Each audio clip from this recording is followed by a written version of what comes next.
The human world is made one. All the countries are losing their distance every day, their boundaries not offering the same resistance as they did in the past age.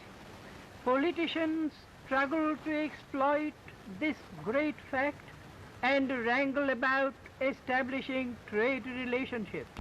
But my mission is to urge for a worldwide commerce of heart and mind, sympathy and understanding, and never to allow this sublime opportunity to be sold in the slave markets for the cheap price of individual profits, or be shattered away by the unholy competition in mutual destructiveness.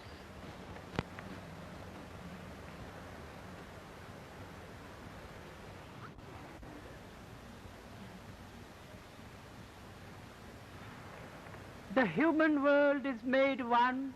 All the countries are losing their distance every day, their boundaries not offering the same resistance as they did in the past age. Politicians struggle to exploit this great fact and wrangle about establishing trade relationships. But my mission is to urge for a worldwide commerce of heart and mind, sympathy and understanding, and never to allow this sublime opportunity to be sold in the slave markets for the cheap price of individual profits, or be shattered away by the unholy competition in mutual destructiveness.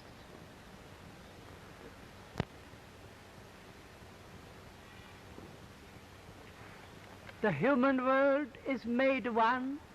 All the countries are losing their distance every day, their boundaries not offering the same resistance as they did in the past age. Politicians struggle to exploit this great fact and wrangle about establishing trade relationships. But my mission is to urge for a worldwide commerce of heart and mind, sympathy and understanding, and never to allow this sublime opportunity to be sold in the slave markets for the cheap price of individual profits, or be shattered away by the unholy competition in mutual destructiveness.